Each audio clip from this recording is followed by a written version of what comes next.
23 किलोमीटरची ही मेट्रो त्या ठिकाणी असणार आहे, 22 स्थानक त्याच्यामध्ये असणार आहे।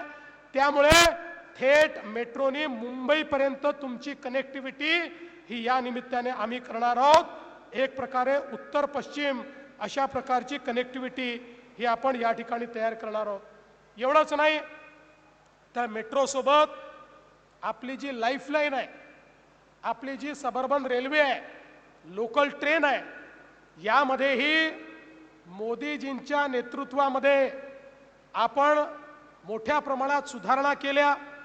स्टेशन्सवरच्या ॲम्युनिटीज वाढवल्या, स्टेशन्स लांब केले, जास्त डब्याच्या लोकल तयार केल्या, फ्रिक्वेन्सी वाढवली, नवीन सिग्नलिंग सिस्टीम तयार केला, MUTP 3च्या अंतर्गत नवीन मार्गिका त्या ठिकाणी तयार केल्या। पण आता त्याच्याही पुढे आम्ही एक गोष्ट करणार आहोत। आम्हाला लोक असं म्हणायला लागले की आमच्या लोकलने प्रवास करणाऱ्यावर तुम्ही त्या ठिकाणी अन्याय करता। आम्ही म्हटलं काय अन्याय?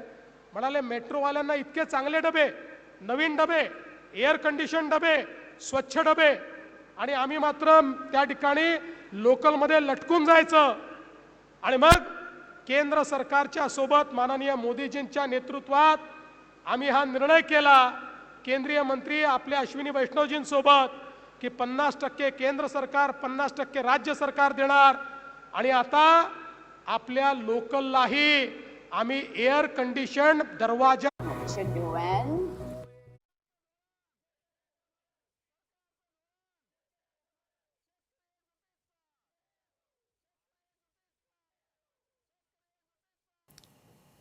नालासोपाऱ्यात मुख्यमंत्री देवेंद्र फडणवीस सध्या सभा घेत आहेत। सेकंड क्लासच्या तिकिटात 1 रुपयाची देखील वाढ आम्ही करणार नाही, हा निर्णय देखील आपण घेतलेला आहे। त्यामुळे एकीकडे ट्रेनची कनेक्टिव्हिटी तुम्हाला आम्ही देणार आहोत आणि दुसरीकडे मुंबईशी कनेक्टिव्हिटी आम्ही देतो। तुम्हाला माहिती आहे आता बांद्रा वर्सोवा लिंक आपली या ठिकाणी जवळपास पूर्ण होते। वर्सोव्यापासून दहिसरपर्यंत, दहिसरपासून भाईंदरपर्यंत आपला कोस्टल रोड आता सुरू झालेला आहे, जो पुढच्या 3 वर्षात आम्ही पूर्ण करणार आहोत। आणि आता आपण जपान सरकारच्या मदतीनं उत्तनपासनं, म्हणजे मीरा भाईंदरच्या उत्तनपासनं विरारपर्यंत एक कोस्टल रोड तयार करतो आहोत, ज्यामुळे तुम्ही थेट मुंबईपर्यंत 30 ते 35 मिनिटांमध्ये आपल्या गाडीने पोहोचू शकाल। अशा पद्धतीनं ट्रॅफिक लेस, कुठलाही ट्रॅफिकचा अडथळा नाही, अशा पद्धतीनं आपण या ठिकाणी ही सगळी कारवाई करतो। आणि एवढंच नाही तर आपल्याला माहिती आहे विरारपासनं अलिबागपर्यंत एक मल्टी मॉडेल कॉरिडॉर आपण तयार करतोय, 60,000 कोटी रुपयाचा कॉरिडॉर, ज्यामुळे एक नवीन कनेक्टिव्हिटी तुम्हाला मिळणार आहे। आणि आपल्या या सगळ्या एरियाचं डिकंजेशन या कनेक्टिव्हिटीमुळे होणार आहे। आणि या कनेक्टिव्हिटीला वेगवेगळ्या ठिकाणी आपण अशी कनेक्टिव्हिटी दिली आहे की त्यातनं मोठ्या प्रमाणात आपल्याला ट्रॅफिकचा प्रश्न जो आहे तो सोडवता येणार आहे। आपल्याला कल्पना आहे पुढच्या काळामध्ये आपली बुलेट ट्रेन येते। या बुलेट ट्रेनच्या निमित्ताने आम्ही हा निर्णय केलेला आहे की या बुलेट ट्रेनचे जे स्टेशन्स आहेत हे केवळ स्टेशन असणार नाहीत, तर बुलेट ट्रेनच्या स्टेशन जवळ BKC सारखा बिझनेस डिस्ट्रिक्ट आम्ही तयार करणार आहोत, ज्यातनं लाखो तरुणांच्या हाताला त्या ठिकाणी काम मिळेल, त्यांना रोजगार मिळेल आणि त्या माध्यमातनं एक रोजगारयुक्त अशा प्रकारची वसई विरार ही महानगरपालिका आपल्याला या निमित्ताने पाहता येईल। बंधू भगिनींनो, सगळ्यात महत्त्वाचं आपलं हक्काचं घर आहे। या ठिकाणी काही बिल्डर आणि काही सत्ताधारी यांनी मिळून मोठ्या प्रमाणात अनधिकृत बांधकाम केलं आणि आता तिथे राहणारा व्यक्ती भोगतोय। कधी सुप्रीम कोर्टातनं ऑर्डर येते, कधी अजून कुठल्या कोर्टातनं ऑर्डर येते आणि त्या ठिकाणी त्याच्यावर तलवार पडते। पण आता आम्ही नवीन क्लस्टरची पॉलिसी तयार करतो। या ठिकाणी एकही गरिबाचं घर आम्ही तुटू देणार नाही, गरीबाला त्याच्या घराला नियमित करण्याकरता आम्ही पॉलिसी आणू आणि त्या पॉलिसीच्या माध्यमातून हे जे यांचं अनधिकृत पाप आहे ते पाप आम्ही अधिकृत अशा प्रकारच्या इमारतींमध्ये परिवर्तित करण्याचं काम करू। हे इतके हुशार आहेत, इतके वर्ष महानगरपालिका निवडणुका आल्या की तुम्हाला घाबरवतात, तुमचं पाणी बंद करून टाकू, तुमचं घर पाडून टाकू, ते आले तर तुमचं घर पाडून टाकतील। एक गोष्ट लक्षात ठेवा, देवेंद्र फडणवीस आणि एकनाथ शिंदे घर देणाऱ्यांपैकी आहे, घर घेणाऱ्यांपैकी नाही आहे। देण्याची दानत असलेले लोक आहोत आम्ही। फक्त आमच्याकडे येऊ द्या या संस्कृतीतलं नाही।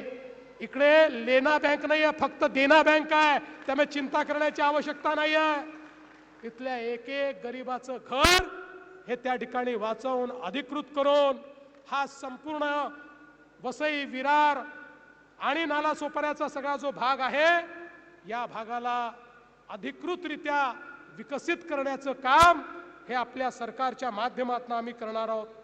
आज वसई आणि नालासोपारा असेल किंवा विरार आणि नालासोपारा असेल, याच्यामध्ये आपल्या लोकलचे स्टेशन्स कमी आहेत। त्याच्यामध्ये 5-5 किलोमीटर अंतर आहे। खरं म्हणजे 2-2.5 किलोमीटरवर जर स्टेशन झाले तर अधिक लोकांची सोय त्याच्यामध्ये होते आणि म्हणून पुढच्या काळामध्ये अलकापुरीला देखील एक स्टेशन हे तयार करण्याचं काम आम्ही करू आणि या स्टेशन्स मधलं जे अंतर आहे हे अंतर देखील या ठिकाणी कमी कसं करता येईल अशा पद्धतीचा आमचा प्रश्न असणार आहे। आपण बघा, खऱ्या अर्थानं पावसाळ्यामध्ये या ठिकाणी मोठ्या प्रमाणात पाणी जमा होतं, फ्लडिंग होतं। हे फ्लडिंग कसं कमी करायचं याकरता निरी आणि IITच्या माध्यमातून एक अहवाल तयार केलेला आहे।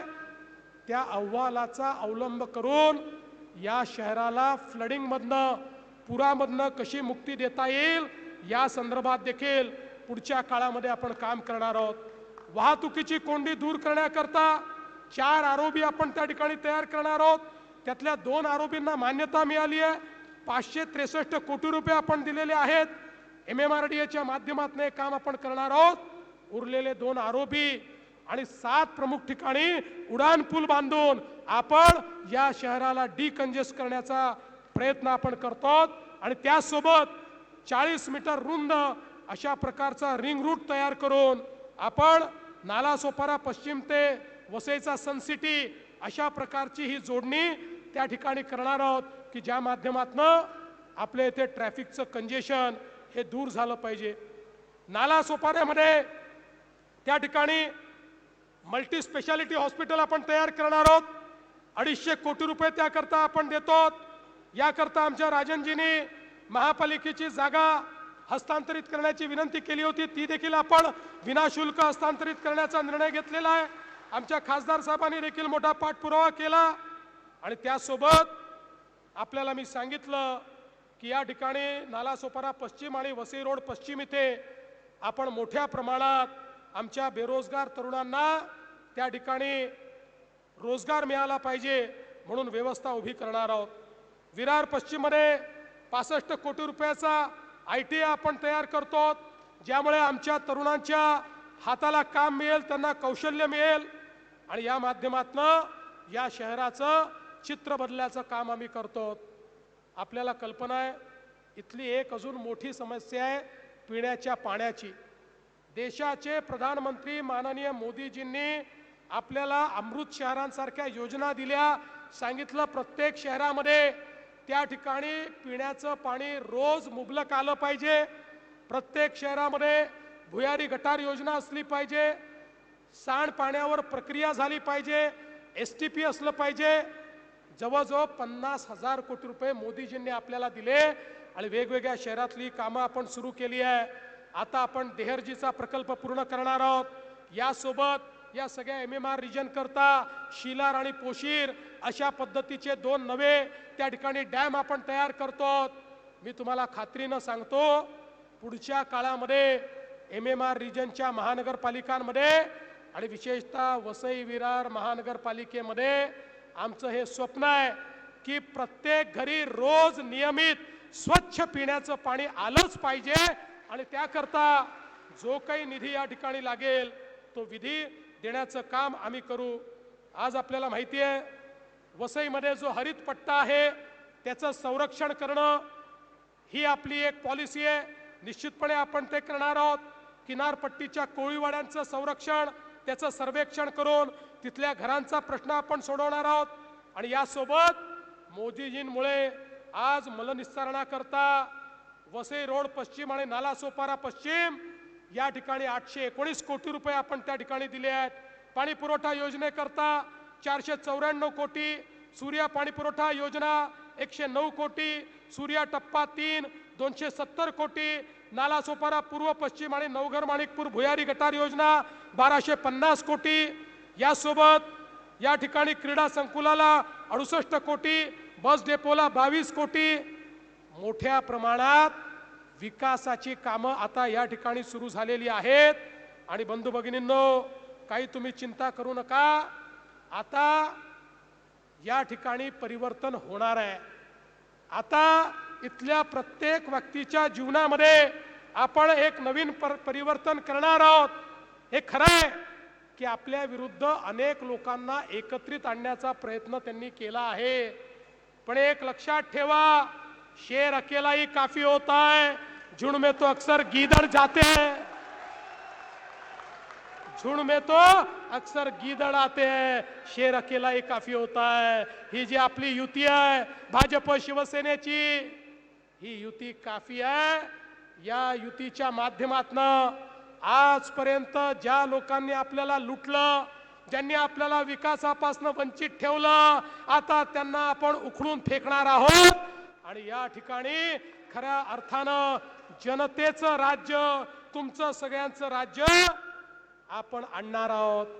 बंधू भगिनींनो, आम्ही जे सांगतो ते करतो, हा आमचा ट्रॅक रेकॉर्ड आहे. तुम्ही बघा, ज्यावेळी आपल्या महाराष्ट्रामध्ये विधानसभेमध्ये तुम्ही सगळ्यांनी भक्कम पाठिंबा दिला आणि एक अभूतपूर्व अशा प्रकारचं मॅन्डेट आम्हाला मिळालं, त्यावेळी अनेक लोक म्हणायला लागले, आता या महायुतीवाल्यांना इतक्या जागा मिळाल्या की आता हे पहिलं काम करणार, लाडकी बहीण योजना बंद करणार. पण आता 1 वर्ष होऊन गेलं, लाडकी बहीण योजना सुरूच आहे. आणि काळजी करू नका, तुमचा देवाभाऊच मुख्यमंत्री आहे, शिंदे साहेब सोबत आहेत, त्यामुळे काळजी करण्याचं कारण नाही आहे. ही योजना सुरूच राहील, ही योजना बंद होणार नाही. पण या ठिकाणी आमच्या सगळ्या आमदारांना मी एवढं सांगू इच्छितो की आपण सगळ्यांनी आता ही महानगरपालिका निवडून आल्यानंतर माझ्या लाडक्या बहिणींना केवळ लाडकी बहीण ठेवू नका. आता मोदीजींनी लखपती दीदीचा कार्यक्रम आणलेला आहे, त्यामुळे आता माझ्या लाडक्या बहिणींना लखपती दीदी बनवा. आतापर्यंत महाराष्ट्रामध्ये 50 लाख लखपती दीदी बनल्या. आता पुढच्या 4 महिन्यामध्ये लखपती दीदींचा आकडा 1 कोटीवर पोहोचणार आहे. मी पुढच्या वेळेस आलो की तुम्हाला विचारणार आहे, या नगरसेवकांनाही विचारणार आहे, माझ्या किती लाडक्या बहिणींना तुम्ही लखपती दीदी केलं, याच्या आधारावर तुमचं पुढचं मूल्यमापन करणार आहे. आणि म्हणून बंधू भगिनींनो, ही परिवर्तनाची वेळ आहे. आज इतली परिस्थिती कशी है? हो गई है पीर पर्वत सी, अब पिघलनी चाहिए. हो गई है पीर पर्वत सी, अब पिघलनी चाहिए. इस हिमालय से कोई गंगा निकलनी चाहिए. अरे सिर्फ हंगामा खड़ा करना मेरा मकसद नहीं, कोशिश तो ये है कि ये सूरत बदलनी चाहिए. हे सूरत बदलण्याकरता, या वसई विरारला विकासाकडे नेण्याकरता या ठिकाणी मी आलोय, तुमची मदत मागण्याकरता आलोय. अरे एक धक्का और दो, इन लोगों को फेंक दो और एक नई यहाँ पर एक नई महायुति को चुनकर दो. एक नया सवेरा होगा, आपके जीवन में भी एक नया परिवर्तन आएगा. और मैं आपको वचन देना चाहता हूँ, एक ऐसा वसई विरार, एक ऐसा नाला सोपारा हम बनाकर दिखाएंगे जिसको देखने के बाद लोग भी आश्चर्य करेंगे. इस प्रकार का विकास हम यहाँ पर करके दिखाएंगे.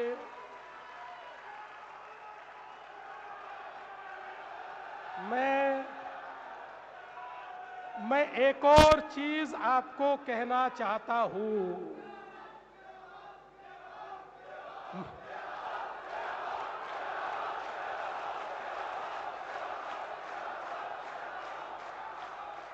मैं एक और चीज आपको कहना चाहता हूं। हमारे प्रधानमंत्री जी ने वाढ़वड़ में देश का सबसे बड़ा पोर्ट बनाने की शुरुआत कर दी है। दुनिया के पहले 10 पोर्ट में ये वाढ़वण का पोर्ट होगा और वाढ़वण का पोर्ट ये पालघर जिले को धीरे धीरे महाराष्ट्र का 1 नंबर का जिला बनाने वाला है। अकेले वाढ़वण के कारण 10 लाख लोगों को रोजगार मिलने वाला है और उसका पहला लाभार्थी वसई विरार होने वाला है। यह तीसरी मुंबई होगी, तीसरी मुंबई। और मैंने ऐसी घोषणा की थी कि वाढ़वण के पोर्ट के साथ साथ देश का पहला ऑफशोर एयरपोर्ट भी हम तैयार करेंगे।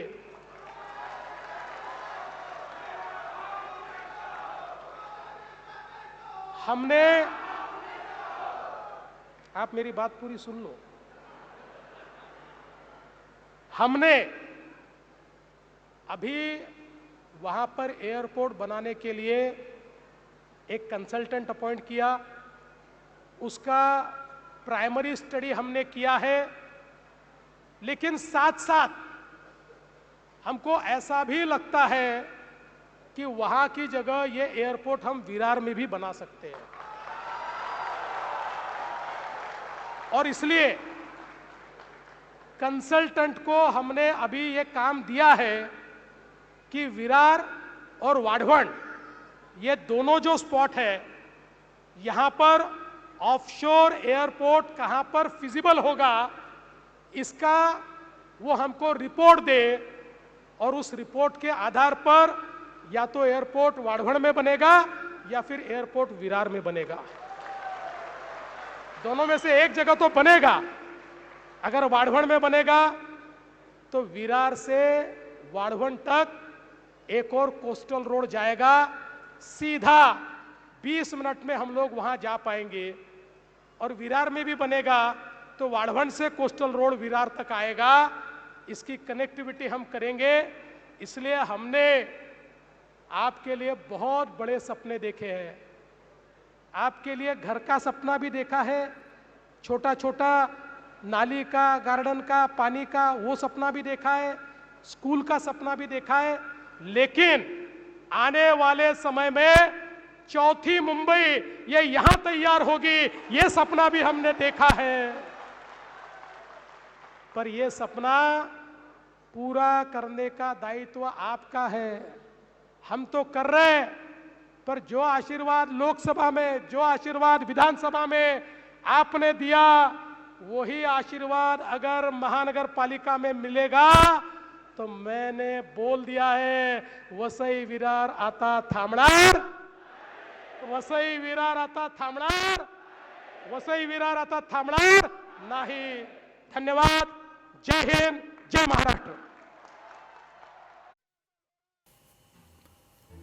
नालासोपाऱ्यात मुख्यमंत्री देवेंद्र फडणवीस यांनी अनेक महत्त्वाच्या योजना, उपक्रम आणि विकास कामांसंदर्भातल्या आश्वासनांची अक्षरशः बरसात केलेली आहे। मेट्रो 13 विरारपर्यंत आणायची असं मुख्यमंत्र्यांनी यावेळेला म्हटलेलं आहे। विरारपर्यंत कोस्टल रोड देखील बनवला जाणार असल्याचं मुख्यमंत्री म्हणाले आणि इतर अनेक विकास कामांच्या, पायाभूत सुविधांच्या अनुषंगानं मुख्यमंत्र्यांनी अनेक घोषणांची आश्वासनं दिलेली आहेत।